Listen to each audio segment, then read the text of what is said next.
تیسری دلیل یہ پیش کرتے ہیں کہ عباس بن عبد المطلب رضی اللہ تعالیٰ عنہ نے خواب میں ابو لہب کو دیکھا. ابو لہب نے عباس سے آ کر کے کہا کہ مجھے روزانہ عذاب ہوتا رہتا ہے، ہمیشہ مجھ پہ عذاب ہوتا رہتا ہے سوائے سوموار کی رات کے. اس دن مجھ پر کچھ عذاب کی تخفیف کی جاتی ہے، عذاب کم کر دیے جاتے ہیں، اور میں اپنی انگلیوں کے درمیان سے پانی کے چند قطرے بھی چوسنے کے لیے پا جاتا ہوں. وجہ یہ ہے کہ جب رسول اکرم علیہ السلام پیدا ہوئے تھے تو میں نے مارے خوشی کے اپنی کنیز سویبہ کو آزاد کر دیا تھا، اور اسی سویبہ نے رسول اکرم علیہ السلام کو بعد میں دودھ بھی پلایا تھا.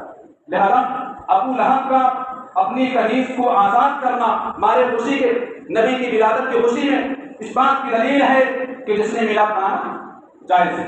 میرے بھائی دوستوں، یہ قصہ اور اس سے جواز میلاد کی دلیل پکڑنا کئی ناحیے سے غلط ہے. سب سے پہلی بات یہ کہ یہ روایت مرسل ہے، یہ روایت صحیح نہیں ہے. دوسری بات، تمام اہل علم کا اس بات پر اجماع اور اتفاق ہے کہ نبی کے خواب کے علاوہ کسی دوسرے کا خواب شرعی حیثیت نہیں رکھ سکتا ہے. نبی کے خواب سے شریعت کے مسائل مستقبل ہو سکتے ہیں، لیکن کسی امتی کے خواب سے شرعی مسائل کا استنباط کرنا جائز اور درست نہیں ہے. تیسرا جواب یہ، ہم آپ جانتے ہیں اللہ تعالیٰ نے اعلان کیا کہ اگر کوئی آدمی کفر پر مر جائے گا، کفر کی حالت میں مرتا ہے تو اس کی نیکیوں کا کوئی فائدہ نہیں. اللہ تعالیٰ نے فرمایا وَقَدِمْنَا إِلَىٰ مَا عَمِلُوا مِنْ عَمَلٍ فَجَعَلْنَاهُ هَبَاءً مَنثُورًا. کل قیامت کے دن ہم کافروں کے تمام اعمال کو خاک بنا کر کے اڑا دیں گے، ان کی نیکیوں کا کوئی فائدہ نہیں. اور حدیث کے اندر بھی ہے، عائشہ رضی اللہ تعالیٰ عنہا نے عبداللہ بن جدعان کے تعلق سے پوچھا، جو ہر سال حج کے موقع پر ہزاروں اونٹوں کی قربانی کیا کرتے تھے، ہزاروں لوگوں کو کپڑا پہنایا کرتے تھے. عائشہ رضی اللہ تعالیٰ عنہا نے پوچھا، اے اللہ کے رسول، کیا عبداللہ بن جدعان کا یہ ساری نیکیاں، یہ ساری کی ساری چیزیں، یہ خرچ کرنا اللہ رب العالمین کی راہ میں، ہزاروں اونٹوں کی قربانی، ہزاروں لوگوں کو کپڑا پہنانا، کیا کل قیامت کے دن اس کا کچھ فائدہ ملے گا؟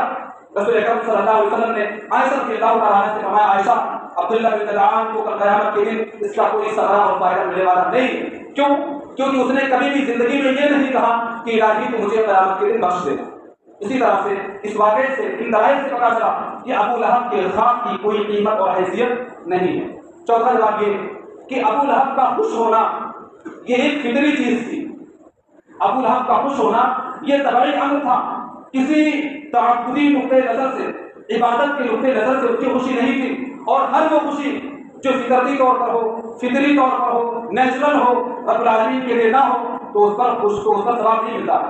اللہ رب العالمین کی خاطر جو خوشی نہ ہو بلکہ اپنے گھر کسی بچے کی پیدائش پر وہ خوشی ہو، اس پر اللہ تعالیٰ ثواب نہیں دیتا ہے. اور میرے بھائیوں دوستوں، جادو وہ جو سر چڑھ کر بولے.